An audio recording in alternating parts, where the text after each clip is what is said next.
उस रात गांव में कोई नहीं सोया था, क्योंकि आसमान से एक तारा टूटा था और उसी के साथ किस्मत भी।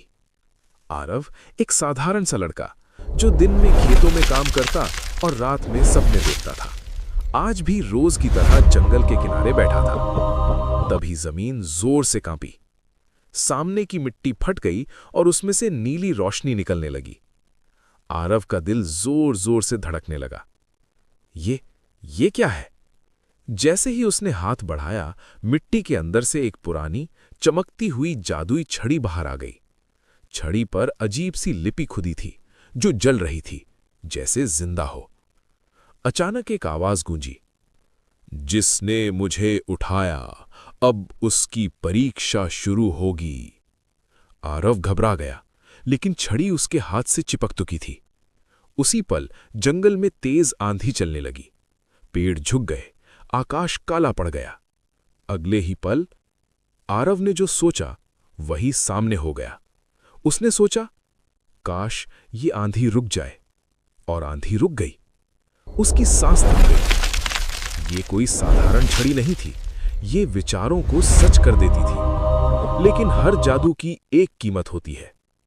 अगली सुबह गांव में खबर फैल गई, राजा बीमार है, राज्य पर अंधकार छा रहा है और एक काली शक्ति जाग चुकी है।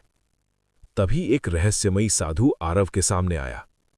साधु ने कहा, जिस छड़ी को तुमने उठाया है वही इस राज्य को बचा भी सकती है और नष्ट भी। आरव को पता चला कि ये छड़ी सदियों पहले एक महायुद्ध में इस्तेमाल हुई थी। जिसने भी इसे स्वार्थ के लिए चलाया वो खुद मिट गया, और जिसने इसे दूसरों के लिए उठाया वो इतिहास बन गया। लेकिन काली शक्ति को भी छड़ी की भनक लग चुकी थी। एक रात जब आरव सो रहा था, छाया जैसी आकृति उसके पास आई। छड़ी मुझे दे दो और जो चाहो मांग लो। आवाज मीठी थी, मगर उसमें जहर था।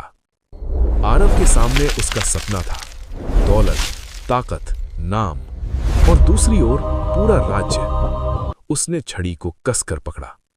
उसकी आंखों में डर था, लेकिन इरादे में रोशनी। जादू ताकत नहीं होता, आरव बोला, सही फैसला ही असली जादू है। जैसे ही उसने छड़ी जमीन पर रखी, तेज उजाला फैला। काली शक्ति चीखती हुई मिट गई। छड़ी टूटकर रोशनी में बदल गई।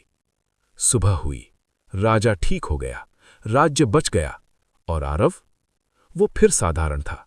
लेकिन अब उसकी कहानी असाधारण बन चुकी थी, क्योंकि हर किसी को जादुई छड़ी नहीं मिलती।